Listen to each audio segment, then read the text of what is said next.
Hello दोस्तों, जैसा कि हमने पिछले एपिसोड में देखा था कि सावन मिस सोनर के साथ एनर्जी स्टॉर्म से बचते हुए फिर थर्ड लेवल के एंट्रेंस गेट तक पहुंच जाता है। वहां पर यहाँ पर आए हुए वेली टॉम में सभी लोग वहाँ पर आते हैं। इसके बाद गू रेलम का टॉप जनरल कुंगियान सभी लोगों को बताता है कि थर्ड लेवल तक पहुँचाने वाली एनर्जी सॉलिडिफाइड हो चुकी है, इसीलिए सभी लोगों को मिलकर उसे तोड़ना होगा। अंदर एंटर कर वो लोग एक साथ मिलकर उसे तोड़ने की कोशिश करते हैं, लेकिन तब वो देखते हैं कि वहाँ पर बहुत सारी चींटियां हैं जो कि उन लोगों की सारी मेहनत को बेकार कर रही थी। तो फिर हम देखते हैं कि जैसे ही इन लोगों को इस एशियन डिवाउरिंग इंसेक्ट बारे में पता चलता है, सभी लोग बहुत ज्यादा घबरा जाते हैं। ये लोग जल्दी जल्दी दीवार तोड़ने की कोशिश कर रहे थे, पर यहाँ पर चींटियां ज्यादा थी, इसी वजह से गुफा उतनी तेजी से बंद हो रहा था। इसी वजह से सबको पैनिक करता हुआ देखकर सावन कहने लगता है, अगर हम लोग ऐसे ही चलते रहे तो काम नहीं बनने वाला। पर सावन की बात को सुनकर जो कुंगियान पैनिक कर रहा था वो कहने लगता है, पर सावन हमारे पास और कोई चारा नहीं है, चाहे ये चीज कितनी भी ज्यादा इनफ हो, हमें ये चीज करना ही होगा, अदरवाइज हम लोग इसी जगह पर रह जाएंगे और मारे जाएंगे। सावन जिसके बाद दोनों ओरी की दीवारों को देखता है, जिसके बाद सावन उन नेक्स्ट को देखता है जहाँ वो देख पाता है कि इनकी अमाउंट तो और ज्यादा बढ़ती ही जा रही है। सावन कहता है, हम लोगों को किसी भी तरह करके क्रिस्टल का जो क्लोजिंग रेंज है उसे तेजी से होल्ड बनाना होगा। कुंगियान जो कि दम लगाकर अटैक कर रहा था वो कहने लगता है, पर ये यूजलेस है, हम इन चींटियों पे जितना ज्यादा अटैक कर लें ये हमारे अटैक को एनर्जी की तरह एब्जॉर्ब कर लेते हैं, और इस तरह से रैंडमली अटैक करने की वजह से जो हमारी एनर्जी जा रही है उसी एनर्जी का इस्तेमाल करके ये और भी तेजी से एनर्जी सॉलिडिफाइड करने लगते हैं। सभी लोग ये बात सुनकर और ज्यादा घबराने लगते हैं। वो सब देख रहे हैं कि सब कुछ ऐसा ही हो रहा है, लेकिन तब हम विंड क्लैन के 2 पर्सन को देखते हैं जो कि तेजी से दीवार के ऊपर स्मैश करते हैं, और इस पावरफुल विंड से दीवार पर एक बड़ा सा गड्ढा बन जाता है। और अगले ही पल हम जो देखते हैं वो सभी को और ज्यादा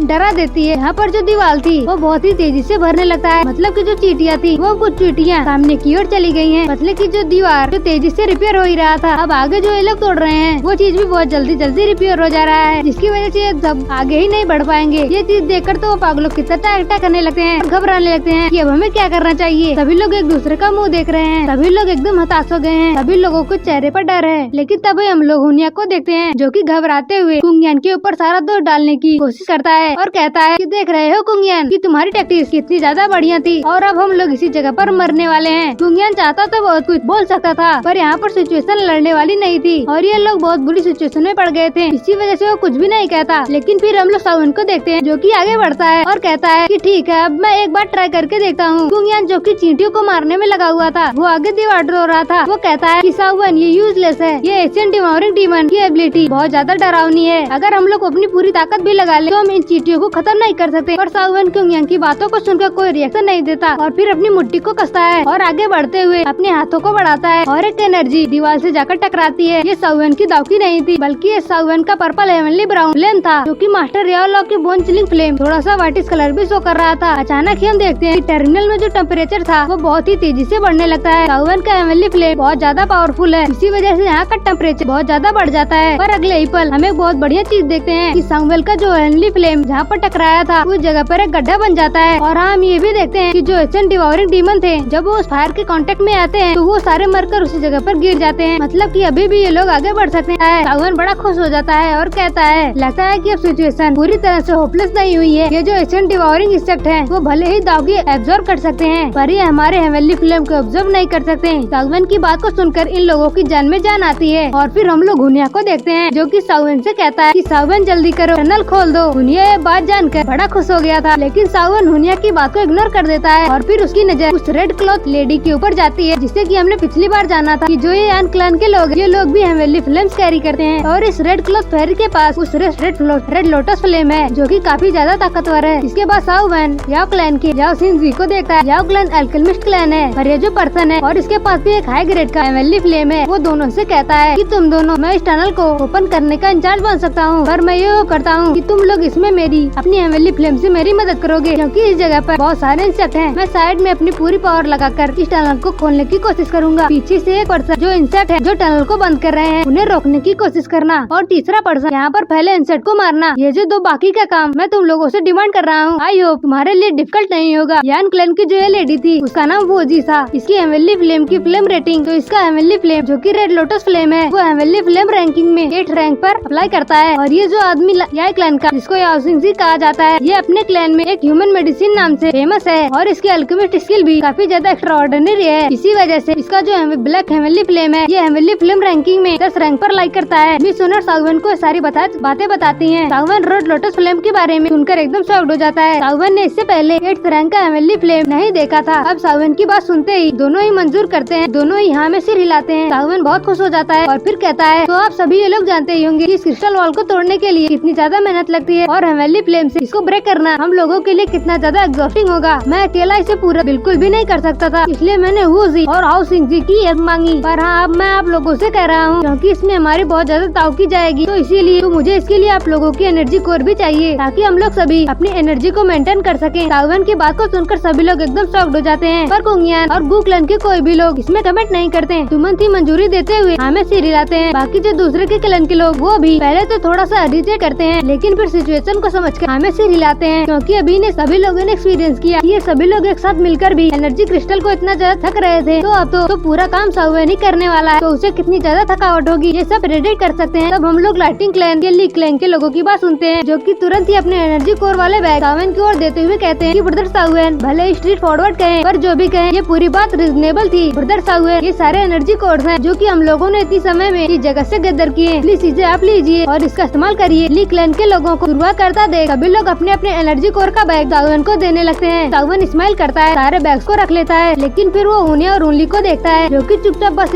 होता हुआ देख रहे थे और वो अपना बैग नहीं दे रहे थे। सावन कहता है कि तुम लोगों का क्या, कि आखिर तुम्हारा क्या प्लान है। दुनिया की जो प्लान कर रहा था जो कि अपना एनर्जी कोर सावन को ना दे, थोड़ा सा मुंह बनाते हुए कहता है कि सावन तुम्हारे पास बहुत ज्यादा एनर्जी कोर्स नहीं हो गए हैं, आई होप तुम्हारे लिए इनफ होंगे। सावन मुस्कुराता है और कहता है कि उन्हें चाहे इनफ हो या ना हो, मैं यहाँ पर सभी की तरफ से काम करने वाला हूँ, इसलिए मैं एक्सेप्ट कर रहा हूँ कि सभी लोग मुझे रिवॉर्ड दे। उन्हें का मुंह एकदम बन जाता है। मिस सोनल भी सब उनको देखती है कि सावन सभी को उनके मुंह पे सब कुछ कह रहा है। उन्हें का हालत देखकर हंसने लगती है। तब सावन फिर से कहता है, कोर्स मैं सभी को फोर्स नहीं करूंगा, ये तुम्हारी मर्जी कि तुम मुझे रिवॉर्ड दे रहे हो या नहीं, पर हाँ मैं बस इतना कहूंगा कि प्लीज वापस लौट जाओ, मैं वैसे ही अपना खून जलाना नहीं चाहता। सावन की बात को सुनकर मुनिया और उनली का फेस और भी ज्यादा बन जाता है। सभी लोग एकदम उसका मजाक बनता हुआ देखते हैं। अब ये लोग बेइज्जती तो फील कर रहे थे, पर ये सावन के ऊपर अटैक नहीं कर सकते थे क्योंकि इस जगह पर सावन के सपोर्ट में बहुत ज्यादा लोग थे। इसके बाद तुरंत ही उन लोगों के पास जो एनर्जी कोड थे वो कोड देते हुए कहते हैं कि ठीक है सावन ले लो और काम पर लग जाओ। सावन बिना समय गवाए सारे एनर्जी कोड्स को रख लेता है और वैसे ही कमांड संभालते हुए कहता है कि आप दोनों अपने काम पर लग जाइए, मैं आगे दरवाजा खोलने की कोशिश करता हूँ। वो यहाँ में सिर हिलाते हैं, जिसके बाद वो फिर अपने काम में लौट जाती है। लेकिन फिर हम हाउसिंग जी को देखते हैं जो कि सावन को घूरता है और वो भी चला जाता है। उसे बिल्कुल भी पसंद नहीं आ रहा है कि सावन जैसा पर्सन उसे ऑर्डर रिसीव कर रहा है। अब बारी है सभी की हेवनली फ्लेम निकालने की। तो हाउसिंग जी इस जगह पर जो चीटियाँ पीछे से केव को रिपेयर कर रही है उन लोगों को रोकने के लिए गया था और वो अपना हेवनली फ्लेम बाहर निकालता है और इसकी हेवनली फ्लेम को देखकर सभी लोग शॉक्ड रह जाते हैं। हाउसिंग जी बहुत ज्यादा प्राउड था। अपने हेवनली फ्लेम के बारे में बताते हुए कहता है कि नाइन्थ